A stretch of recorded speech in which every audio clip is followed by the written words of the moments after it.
إن المسلمين والمسلمات والمؤمنين والمؤمنات والقانتين والقانتات والصادقين والصادقات والصابرين والصابرات والخاشعين والخاشعات والمتصدقين والمتصدقات.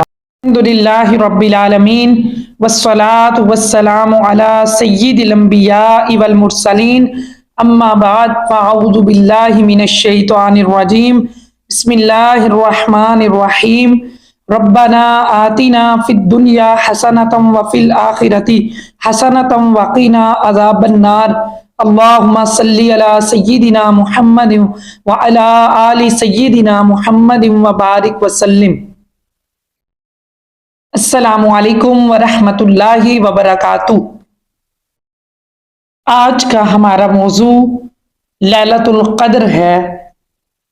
اللہ رب العزت نے قرآن مجید فرقان حمید میں ارشاد فرمایا انا انزلناہ فی لیلۃ القدر، بے شک ہم نے اسے شب قدر میں اتارا، یعنی قرآن۔ وما ادراک ما لیلۃ القدر، تمہیں کیا معلوم کہ شب قدر کیا ہے؟ لیلۃ القدر خیر من الف شہر، شب قدر تو 1000 مہینوں سے بہتر ہے۔ لیلۃ القدر 1000 مہینوں سے افضل ہے، اور اس میں قیام کرنے والے کے سابقہ گناہ بخش دیے جاتے ہیں۔ اللہ تبارک و تعالیٰ نے رسول اللہ صلی اللہ علیہ وآلہ وسلم کو خصوصی انعام کے طور پر لیلۃ القدر عطا فرمائی ہے۔ ہمیں چاہیے کہ ہم لیلۃ القدر میں خوب عبادت کریں اور قیام کریں اور ذکر کریں، اس امید پر کہ شاید ہم گناہ گاروں کی بھی بخشش ہو جائے۔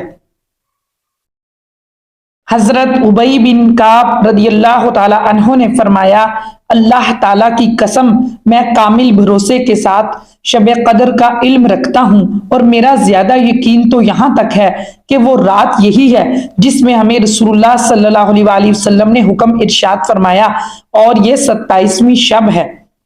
لیلۃ القدر اس وجہ سے فرمایا ہے کہ اس میں قدر ہے، اور قدر کا معنی تقدیر ہے۔ اللہ تعالیٰ نے ارشاد فرمایا خالق کل شیء فقدرہ تقدیرا، اس نے ہر چیز کو پیدا کیا اور اس کا مناسب اندازہ کیا۔ اس شب کے اندر اللہ تعالیٰ آئندہ سال کے جو امور چاہتا ہے وہ مقدر فرما دیتا ہے کہ اس سال میں کتنے لوگ مریں گے، کتنے لوگوں کی پیدائش ہوگی، کتنے لوگوں کو رزق عطا فرمایا جائے گا۔ پھر ان امور کو اس جہان کی تدبیر کرنے والے فرشتوں کو سونپا جاتا ہے، اور وہ 4 فرشتے ہیں، حضرت اسرافیل، حضرت میکائیل، حضرت عزرائیل اور حضرت جبریل علیہ السلام۔ حضرت ابن عباس رضی اللہ تعالیٰ عنہ نے فرمایا لوح محفوظ سے لکھ دیا جاتا ہے کہ اس سال کتنا رزق دیا جائے گا، اور کتنی بارشوں کا نزول ہوگا، کتنے لوگوں کو زندہ رکھا جائے گا، اور کتنے لوگوں کو موت آئے گی۔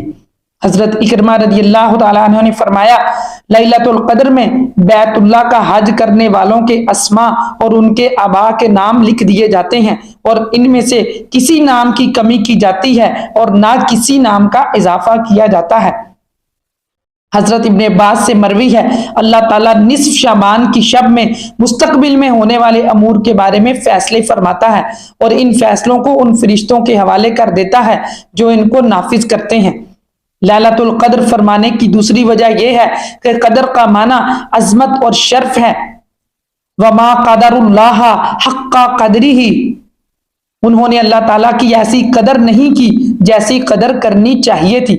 جس طرح کہتے ہیں کہ فلاں شخص کی بہت قدر و منزلت ہے۔ حضرت امام زہری نے فرمایا ہے کہ اس شب میں عبادت کرنے کی بہت قدر و منزلت ہے، اور اس کا زیادہ ثواب ہے۔ ایک قول یہ ہے کہ اس رات کو لیلۃ القدر اس وجہ سے فرمایا ہے کہ اس رات میں بہت قدر و منزلت والی کتاب، بہت عظمت والی کتاب، بہت عظمت والے رسول پر عظمت و منزلت والی امت کے واسطے نازل ہوئی۔ ایک قول یہ ہے کہ لیلۃ القدر اس وجہ سے فرمایا کہ اس شب کے اندر بہت قدر اور مقام والے فرشتوں کا نزول ہوتا ہے۔ ایک قول یہ ہے کہ اس رات کو لیلۃ القدر اس وجہ سے فرمایا کہ اس رات میں قدر و مقام والے ملائکہ کا نزول ہوتا ہے۔ حضرت سہل رحمۃ اللہ علیہ نے فرمایا کہ لیلۃ القدر فرمانے کی وجہ یہ بھی ہے کہ اس رات میں اللہ تعالیٰ نے مومنین کے لیے رحمت کو مقدر کر دیا ہے۔ اور قدر کا ایک معنی تنگی بھی ہے، جس طرح قرآن مجید میں ارشاد ہے وَمَنْ قُدِرَ عَلَيْهِ رِزْقُهُ، جس شخص پر اس کا رزق تنگ کر دیا گیا۔ اس رات میں اتنی کثرت سے فرشتے نازل ہوتے ہیں کہ زمین ان سے تنگ ہو جاتی ہے۔ حضرت عبداللہ بن عباس رضی اللہ تعالیٰ عنہ فرماتے ہیں کہ اللہ تعالیٰ کا پسندیدہ عدد طاق ہے، اور طاق اعداد میں 7 کا عدد زیادہ پسند ہے، کیونکہ اللہ تعالیٰ نے 7 زمینیں اور 7 آسمان بنائے، 7 اعضاء پر سجدہ مشروع فرمایا، طواف کے 7 پھیرے مقرر فرمائے اور ہفتے کے 7 دن بنائے، اور جب یہ ثابت ہو گیا کہ 7 کا عدد زیادہ پسندیدہ ہے تو یہ رات ماہ رمضان المبارک کے آخری عشرے کی 7ویں رات ہونی چاہیے۔ علامہ ابن حجر اور امام رازی نے حضرت ابن عباس رضی اللہ تعالی عنہ سے یہ بھی استدلال کیا ہے کہ لیلۃ القدر کے حروف 9 ہیں، اور یہ لفظ قرآن مجید میں 3 بار ذکر کیا گیا ہے، جن کا حاصل ضرب 27 ہے، اس لیے یہ رات 27ویں ہونی چاہیے۔ حضرت ابی بن کعب رضی اللہ تعالیٰ عنہ 27ویں شب رمضان ہی کو شب قدر کہتے ہیں۔ شب قدر رمضان المبارک کی 27ویں رات ہی کو ہوتی ہے۔ اپنے بیان کی تائید کے لیے شاہ عبدالعزیز محدث دہلوی رحمۃ اللہ علیہ فرماتے ہیں، پہلی یہ کہ لیلۃ القدر کا لفظ 9 حروف پر مشتمل ہے، اور یہ کلمہ سورہ قدر میں 3 دفعہ استعمال کیا گیا ہے۔ اس طرح 3 کو 9 سے ضرب دینے سے حاصل ضرب 27 آتا ہے، جو اس بات کی طرف اشارہ کرتا ہے کہ شب قدر 27ویں ہی کو ہوتی ہے۔ دوسرا آپ نے فرمایا کہ اس سورہ مبارکہ میں 30 کلمات یعنی 30 الفاظ ہیں۔ 27واں کلمہ ہجا ہے، جس کا مرکز لیلۃ القدر ہے۔ گویا اللہ تعالیٰ کی جانب سے نیک لوگوں کے لیے اشارہ ہے کہ رمضان المبارک کی 27ویں کو شب قدر ہوتی ہے۔ شب قدر کے بارے میں علماء کے مختلف اقوال ہیں۔ بعض علماء کے نزدیک شب قدر سال بھر میں گردش کرتی رہتی ہے۔ شب قدر بعض کے نزدیک رمضان پورے میں گردش کرتی رہتی ہے۔ کئی لوگوں نے پہلے اور دوسرے عشرے میں بھی شب قدر پانے کا دعویٰ کیا ہے۔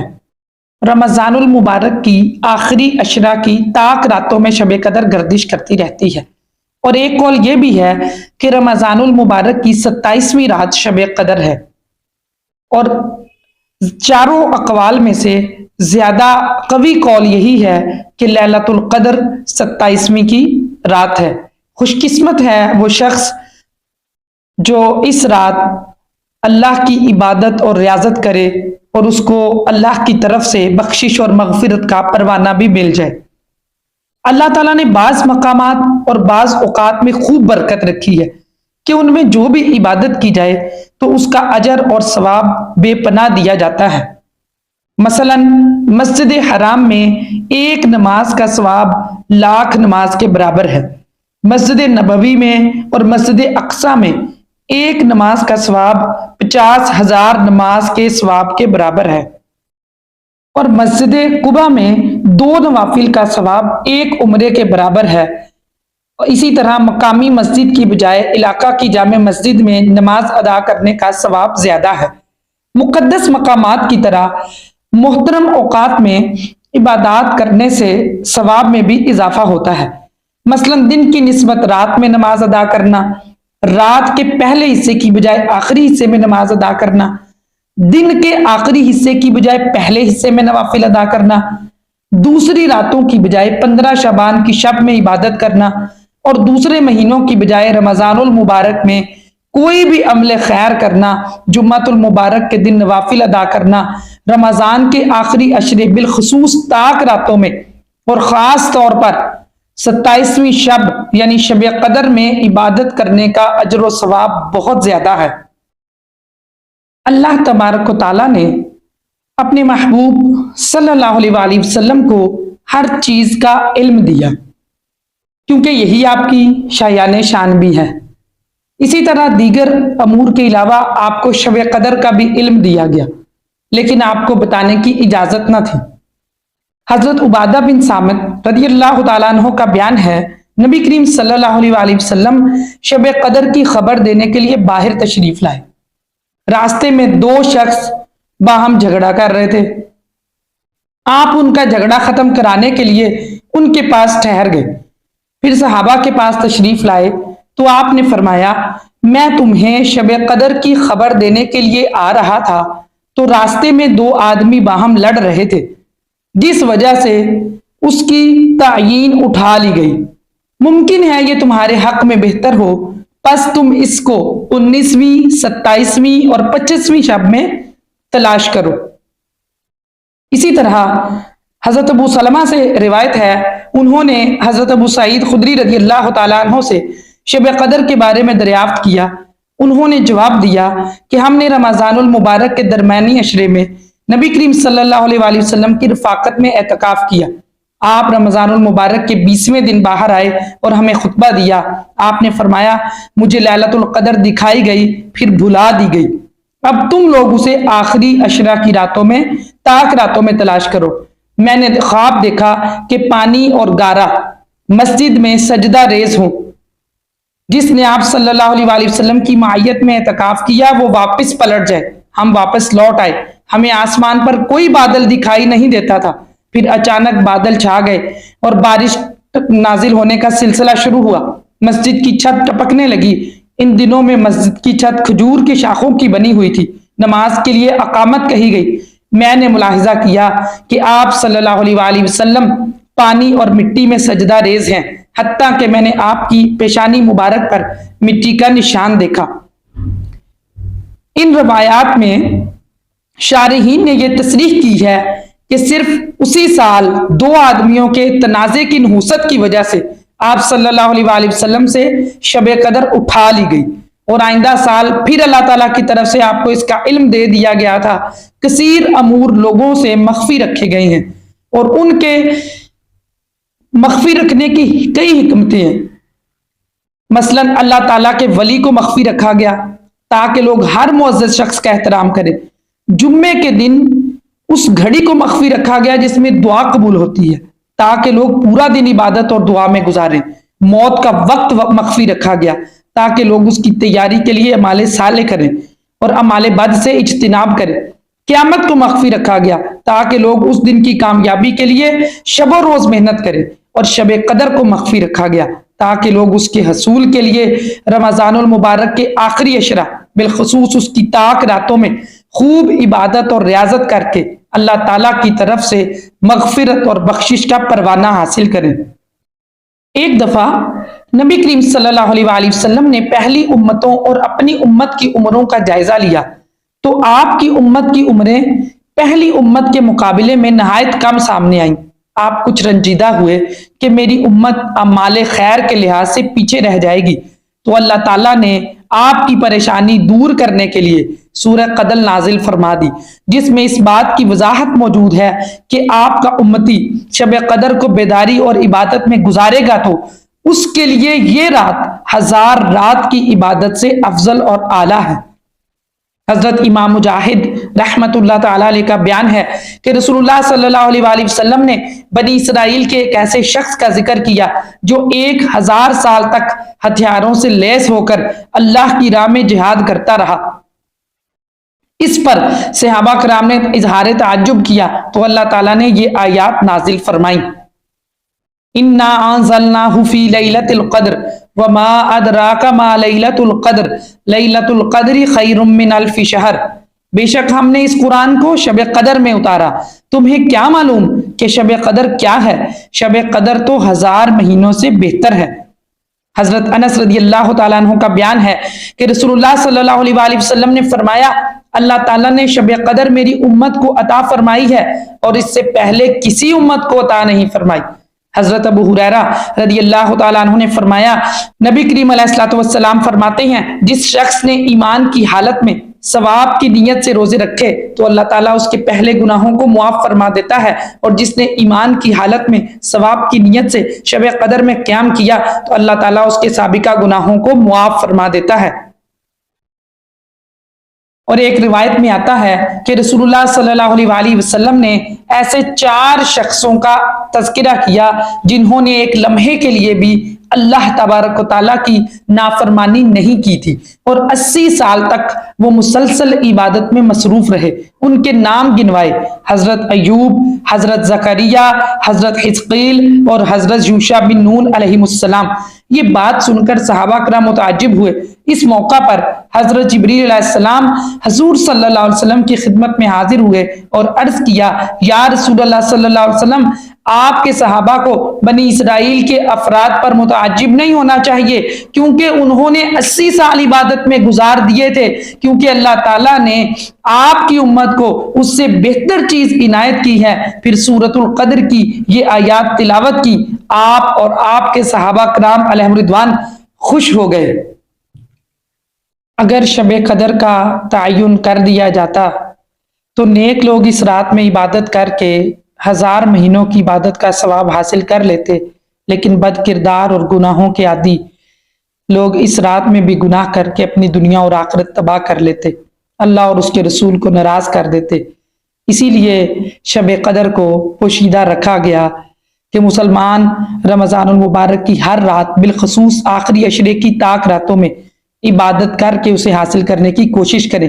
اس طرح ان کے اعمال صالح میں بھی اضافہ ہوگا. پھر اللہ تعالیٰ فرشتوں سے فرمائے گا: اے فرشتوں، تم نے اولاد آدم کے بارے میں کہا تھا کہ وہ زمین میں خون ریزیاں کریں گے اور گناہوں کا ارتکاب کریں گے. انہوں نے شب قدر کا یقینی علم نہ ہونے کے باوجود بذریعہ عبادت اپنے نامہ اعمال میں اضافہ کر لیا ہے. پھر اگر انہیں اس شب کا علم ہوتا تو ان کی عبادت اور ریاضت کا تم خود اندازہ لگا سکتے ہو. شب قدر کا آغاز ہوتے ہی زمین پر فرشتوں کے نزول کا سلسلہ شروع ہو جاتا ہے، جو شب بھر پوری رات طلوع آفتاب تک جاری رہتا ہے. یہ فرشتے عبادت اور ریاضت اور قیام میں مصروف لوگوں کے حق میں دعائے مغفرت کرتے ہیں، ان سے مصافحہ بھی کرتے ہیں، کیونکہ اللہ تعالیٰ نے فرمایا ہے کہ اہل جنت کے پاس فرشتوں کا نزول ہوگا: یدخلون علیہم من کل باب سلام علیکم. ان کے پاس ملائکہ ہر دروازے سے آئیں گے، وہ یوں کہیں گے کہ تم پر سلامتی ہو. شب قدر میں اللہ تعالیٰ اپنے فرشتوں کو نزول کا حکم دے کر ایک طرح اس وعدے کو پورا کرتا ہے اور دوسری طرف اس شب میں عبادت اور ریاضت کی سعادت حاصل کرنے والوں کے لوگوں کی قدر اور عزت افزائی فرماتا ہے. ایک وقت میں فرشتوں نے اللہ رب العزت سے عرض کیا تھا: وَمَا نَتَنَزَّلُ إِلَّا بِأَمْرِ رَبِّكَ، اور ہم صرف اللہ کے حکم سے نزول کرتے ہیں. گویا اس شب میں اللہ تعالیٰ کی طرف سے فرشتوں کو زمین پر نزول کا حکم دیا جاتا ہے تاکہ قیام میں مصروف لوگوں کی عزت افزائی ہو اور ان کے حق میں فرشتے بخشش اور مغفرت کی دعا کریں.